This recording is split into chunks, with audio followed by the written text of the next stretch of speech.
오늘은 제가 새마을금고 자소서 지점 어떻게 골라야 되는지, 금융권 중에서도 나이를 가장 많이 보지 않는 곳이 아닌가 싶어서 새마을금고 3개 항목이니까 꼭 써보셨으면 좋겠습니다. 안녕하세요. 나는 아들을 붙는다. 여성 취업 면접 1위 강점 면접 다루고 있는 조스플라의 재밌는 면접 하나쌤입니다. 드디어 새마을금고 2021년도 채용이 시작됐습니다. 오늘은 제가 새마을금고 자소서, 그 다음에 지점 어떻게 골라야 되는지 이런 진짜 궁금한 것들 싹 모아서 알려드릴 거고요. 직전 채용에서 조스플라이 제자분들이 3분이 합격했는데요. 실제로 연락을 해서 많이 물어봤습니다. 여러분들 이 영상 보시고 다 쓰실 수 있도록 끝까지 봐주시면 좋을 것 같습니다. 이번에 항상 상반기, 하반기 매년 이렇게 좀 뽑았었는데요. 항상 상반기가 조금은 채용이 좀 많았습니다. 그래서 기다리셨던 분들 좀 쓰셨으면 좋겠고요. 서류 기간이 굉장히 짧습니다. 이번 주 금요일까지이기 때문에 사실 매번 이렇게 짧아요. 그래서 3개 항목이고 500자씩이니까 영상 보시고 바로 쓰시면 좋을 것 같습니다. 그리고 그 다음에 이제 서류 합격자 발표가 나오고요. 거의 한 달 뒤에 필기 시험을 보는데요. 사실 그 인적성과 NCS를 보는데 NCS가 사실 수준이 어렵지 않은데 중요한 거는 그렇기 때문에 많은 분들이 많이 틀리진 않으신다고 해요. 그래서 아직까지 한 달이 있으니까 서류를 제출해 놓으시고 바로 필기 준비하셔야 되는 거 잊지 마시고요. 수준은 어렵지 않다라는 것도 알고 계셨으면 좋겠습니다.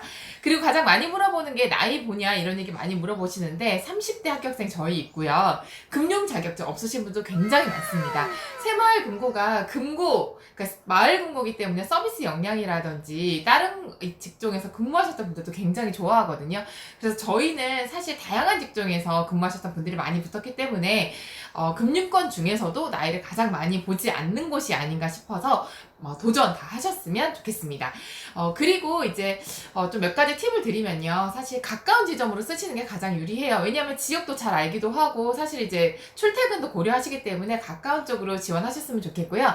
그리고 지점 방문해 보시는 거. 지점 방문하셔야지만 금고의 어떤 상황이라든지 주변 상가 지역 아니 주변 상권 이런 것도 아실 수 있기 때문에 그런 것도 꼭 보셨으면 좋겠고요. 그리고 사실 이제 서류를 뽑힐 때 이건 정말 현직들이 알려준 부분인데 계약직이 이제 몇 분이 계시냐에 따라서 그분들이 지원하셨을 때, 그분들이 필기까지 붙었었을 때 그분들이 유리할 수 있어요. 근데 그 부분은 저희가 확인할 수 있는 방법이 없고 하기 때문에 지점 방문해보시면은 이제 계약직으로 일하시는 분들이 너무 많이 계시다 이러면 그런 지점은 조금 피하시는 게 어떨까. 왜냐면 어쨌든 같은 지점에서 일하셨던 분들이기 때문에 면접에 갔을 때는 그래도 조금은 일을 잘하는 부분에서는 강점이 될 수 있기 때문에 그 부분 참고로 하셨으면 좋겠습니다. 그러면 이제 자소서 항목으로 넘어갈 텐데요. 3개 항목이고 500자입니다. 그래서 500자에서 중요한 부분이 길지가 않아요. 근데 핵심을 담아야 되기 때문에 가독성 있게 필요한 얘기들만 넣게끔 계속해서 줄여가시는 게 가장 중요할 것 같습니다. 그리고 글자 수는요 400자 이상은 쓰셔야 되는 거 알고 계시죠? 그럼 이제 바로 항목으로 한번 넘어가 볼게요. 1번 항목으로 바로 넘어가 보면요. 새마을금고 지원한 이유와 본인이 가진 핵심 역량을 어떻게 펼쳐나갈지 구체적인 계획에 대해서 기술해 주십시오라고 했는데요. 사실은 이 어떤 직종을 쓰실 때 가장 중요한 부분이 여기에서 근무 환경에서 어떤 애들을 좀 원할까, 어떤 친구들을 원할까를 파악하시는 게 굉장히 중요해요. 그래서 지점을 가보셔라 라는 부분도 있거든요. 그래서 제가 현직자분들께 어떤 분들을 선호했냐라고 물어보니까 실제로 이게 빨리빨리 일을 배우고 또 동네 주민들한테 좀 잘해주고 또 조직 생활에서 좀 몸살이지 않고 매일처럼 하는 신입을 좀 원한다 이런 얘기를 했었어요. 그래서 그런 부분을 모든 지점에서 다 원하시지 않을까 싶어요. 그래서 이 1번, 2번, 3번에서 포인트를 좀 잡고 계시는 게 중요한데 새마을금고에서 좀 필요한 캐릭터로 보이시는 게 가장 중요한 핵심이 아닐까 싶습니다. 그러면 1번에서 새마을금고를 지원한 이유와 본인이 역량을 어떻게 펼쳐나갈 건지, 그러니까 본인의 역량이 1번에서는 굉장히 핵심 포인트인데요.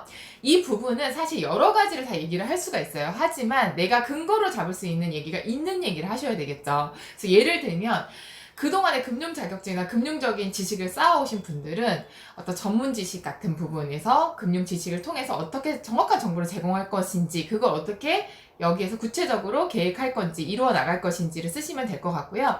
이런 게 없다. 이런 분들은 서비스 역량 같은 걸 쓰셔도 돼요. 그래서 내가 실제로 서비스를 하면서 어떤 걸 느꼈는지, 그런 역량들을 가지고 어떻게 지원한 이유가 이것이고 어떻게 펼쳐나갈지를 쓰셔도 돼요. 그래서 나한테 있는 소재가 뭔지, 이게 새마을금고에 필요한 건지를 생각하셔서 지원 동기를 쓰시고 이 역량을 어떻게 펼쳐나갈 것인지를 이어서 쓰시는 게 굉장히 중요하겠죠. 그러면 1번 항목에 어떤 얘기들을 쓸 수 있는지, 지원 동기, 지원한 이유와 가진 역량을 어떻게 펼쳐나갈 것인지에 대해서 일단 지원한 동기가 꼭 나오셔야 되고요. 뒤에 내가 이 역량을 어떻게 펼쳐나갈 것인지, 그러니까 지원 동기가 어떻게 보면 본인이 여기서 뭘 할 수 있는지가 드러나셔야 되거든요. 그래서 예전처럼 새마을금고의 어떤 자주라든지 이런 핵심 역량만 쓰지 마시고 이 핵심 역량 중에서 본인이 갖고 있는 부분 있잖아요. 그래서 그런 부분을 잘 뽑아서 얘기하시는 게 굉장히 중요하고요. 실제로 1차 때 전에, 1차 면접 전에, 이제 필기 전에는 자소서만 보고 하다 보니까 1번이 나를 보여주기에 가장 중요한 핵심 항목이 아닐까 싶어요. 그래서 앞에 부분에서 사실 실제로 여러 가지가 필요할 수 있어요. 예를 들면 새마을금고도 영업을 하잖아요. 그래서 이 영업적인 부분을 정말 잘 보여줄 수 있고 우리 금고를 좀 이렇게 단단하게 판매 실적 같은 부분에서 잘 할 수 있기 때문에 지원했다. 그리고 내 역량이 뭐고 이걸 보여줬던 사례, 그리고 어떻게 발전시켜 나갈지 이렇게 쓰셔도 되고요. 또 말씀드렸듯이 뭔가 요즘은 이제 디지털, 비대면 이런 게 좀 중요한 역량이잖아요. 그래서 지원한 이유가 앞으로 이 금융 변화에 따라서 내가 어떤 부분을 좀 해내고 싶은지 그런 것 때문에 지원했다라고 얘기하시고요. 그런 부분에 대해서 본인이 어떤 간편한 효율성, 디지털 마인드로 아르바이트 하거나 경험 속에서 적용했던 사례가 있고 그거를 어떻게 앞으로 구체적인 계획으로 발전시켜 나갈지를 간단히 쓰셔도 좋아서 키워드는 사실 적응력, 뭐 디지털 마인드 아니면은 뭐 애사심, 그 다음에 전문적인 금융 지식, 뭐 서비스 마인드 굉장히 다양하게 나올 수 있습니다. 그래서 지원한 이유와 이 핵심 역량을 어떻게 펼쳐나갈지 구체적인 계획, 요거를 짧게 500자 안에 딱 읽히게 쓰시는 게 굉장히 중요할 것 같아요. 나를 보여줄 수 있는 항목이고 첫 번째 항목이기 때문에 좀 중요하다라고 생각하시면 좋을 것 같습니다. 두 번째는요, 공동의 목표를 달성하기 위해 최선을 다한 경험을 소개하고 그것을 통해서 무엇을 느꼈는지.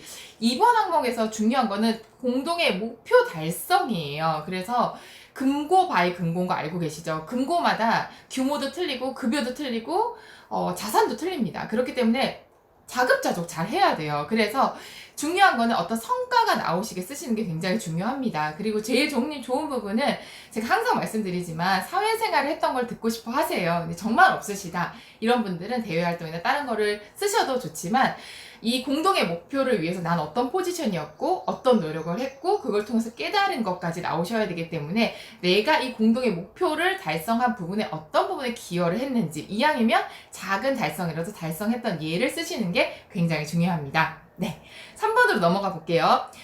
대가 없이 타인을 위해 행동했던 본인의 사례와 그로 인해 본인의 인생과 가치관에 어떠한 영향을 끼쳤는지를 기술해 주십시오라고 했는데요. 여기서 포인트는 뭘까요? 대가 없이죠. 네. 실제로 여기서 이제 이걸 물어보는 포인트가 아까 새마을금고가 어떤 사람을 원할까라는 걸 제가 여쭤봤잖아요. 도덕성, 인성, 가치관, 신뢰 이런 부분이겠죠. 그래서 실제로 새마을금고가 좀 다른 부분이 적은 인원들이 이 동네 주민들의 신뢰를 얻어야지만 성장할 수 있는 구조기 때문에 실제로 좀 내일 아니어도 좀 동네 주민들 신뢰를 위해서 좀 잘할 수 있는 사람, 또 이 적은 인원으로 여러 가지 일을 다 하는데 너무 이기적이고 개인적이지 않고 우리 지점, 우리 금고를 위해서 좀 헌신할 수 있는 작은 거라도 좀 솔선수범할 수 있는 그런 신입을 좀 원하지 않으실까 싶어요. 그래서 실제 학생분들도 그런 캐릭터가 굉장히 많았거든요. 그래서 3번에서는 내 할 것만 말고 좀 공익을 위해서, 다수를 위해서, 우리의 조직을 위해서 했던 사례를 써주시면 될 것 같고요. 그거를 내가 왜 했는지, 그 행동이 뭐였는지를 좀 자세히 쓰시면 좋을 것 같고요. 이유와 행동을 잘 녹여주시고요. 그걸 통해서 배운 부분, 그런 마인드로 어떻게 할지까지 쓰시면 500자 문제없이 쓰실 수 있으실 것 같습니다. 오늘 제가 새마을금고 자소서 다 쓰실 수 있게끔 말씀을 드렸는데요. 실제로 합격생분들이 이렇게 쓰셨습니다. 사실 처음은 어렵지만 이 도전들을 하다 보면요, 여러분들이 원하시는 곳에 갈 수 있다고 생각을 합니다. 너무 어렵게 생각하지 마시고요. 새마을금고 3개 항목이니까 꼭 써보셨으면 좋겠습니다. 그리고 쓰시고 나서 아까 말씀드렸던 NCS 공부 시작하시는 거 잊지 마시고 이걸 시작으로 금융권 도전하셨으면 좋겠습니다. 네, 조스플라이 새언니가요, 여러분들을 많이 응원하고 있습니다. 저희 새언니의 자소서, 면접이 필요하시다면요, 아래 링크 참고해 주시면 감사할 것 같습니다. 영상 도움이 되셨다면요, 구독, 좋아요 부탁드립니다. 안녕!